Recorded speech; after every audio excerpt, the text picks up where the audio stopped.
I'm live. All right. Thanks everybody on the internet land for joining us for this lunch and learn on FPGAs, what makers should know. I am Steve Grace. I'm a verification engineer, and I'll be guiding you through. So I've been told by many VPs before to have an ice-breaking slide, and this is the ice-breaking slide of basically how to write good code. I do want to point one thing out is the spaghetti code part of it. When you write hardware descriptive language or HDL, whenever you write it, it's gonna be spaghetti code for the most part. You're not gonna know anything until the very end. So just keep that in mind. Everything will make sense towards the end, hopefully. So a little bit about me. I graduated from the University of Wyoming in the fall of 2009. I graduated with a computer engineering major and an EE minor. And yes, I liked the pain of it. My focus was on embedded and digital systems.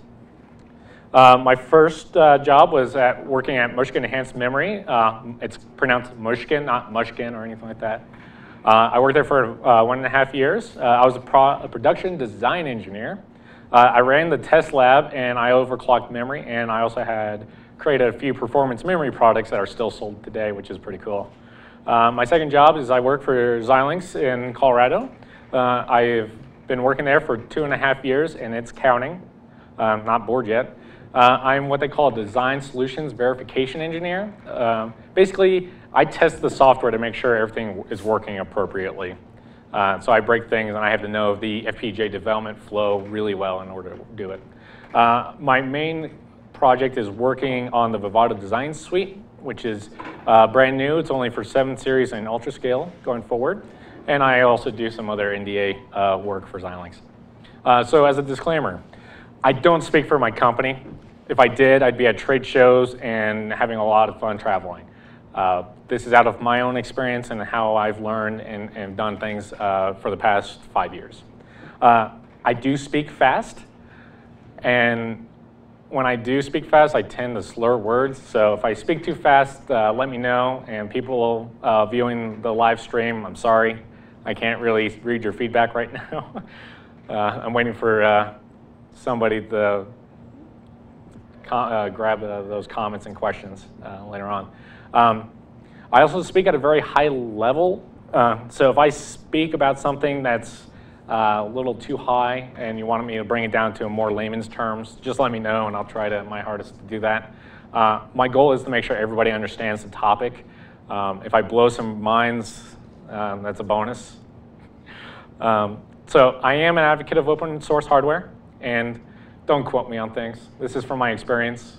This is to teach you what I've learned. You can go out and browse the internet for all the other things. So the topics I'm going to be covering are FPGAs versus microcontrollers, the typical applications of FPGAs, what's inside an FPGA, basically the basic elements, more to FPGAs than just the chips, basically the design flow, how to debug, and different ways of debugging, analyzing, and a bunch of tips that I've learned over the years. And then I'm going to be doing a couple of demos. The first one's going to be the Spartan 6 LX9, basically the Papilio Pro and its button wing, and a Zinc 7020 or the Z board with a chip scope on it. And that'll be really fun. And then I'll be doing final thoughts of basically my look to the future of FPGAs in open source. First part should take about 25 minutes now.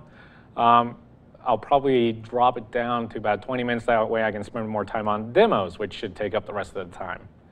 So hopefully everybody will be able to learn something pretty cool. So the first thing, FPGAs versus microcontrollers. Microcontrollers, they are cost efficient. They're low so one unit will cost a few bucks.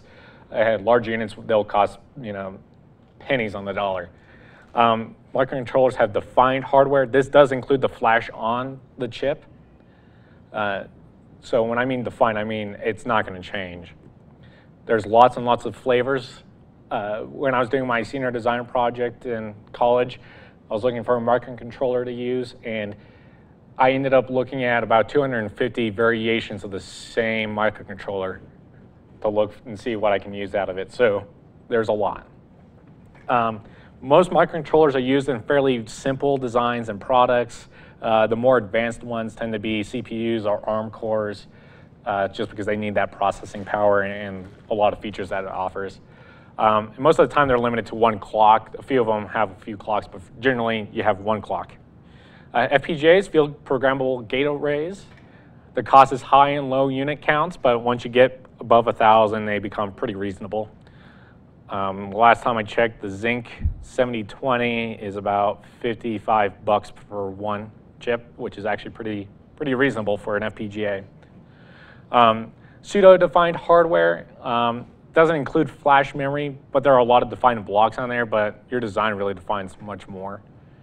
There are many flavors, but not as many as microcontrollers. The current Xilinx lineup, it's about a dozen or so. Earlier revisions, like the Spartan 3 family, tend to be pretty outrageous. FPGAs are used from very simple designs, what I'm going to demo today, to extremely large designs, ones that have hundreds of clocks and utilize about 85% of the chip.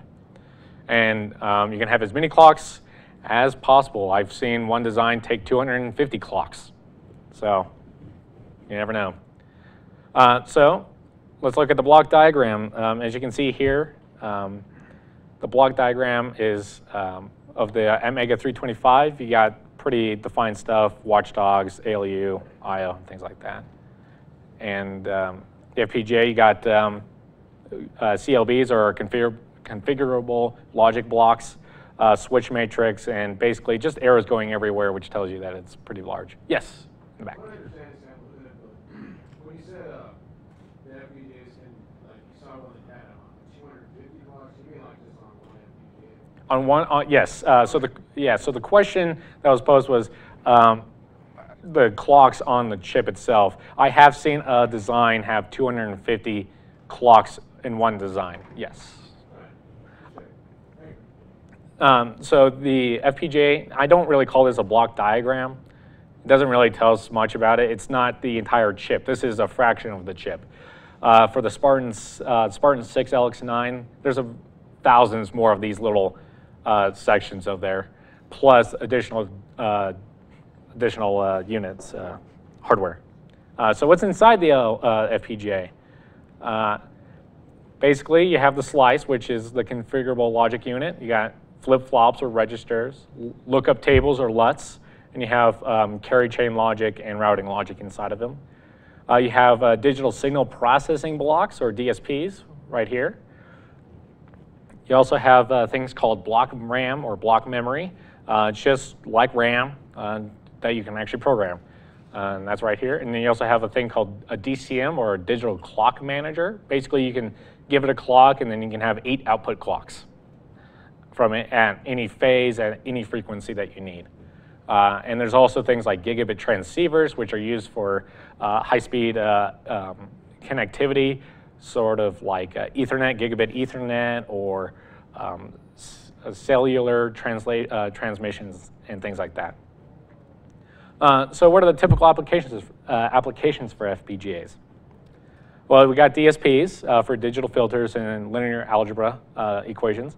We got video enhancements and adjustments, audio enhancements and adjustments, network and communication relays, basically switches, routers, network communications backhaul, basically from a cell tower, the data going into that tower goes through an FPGA.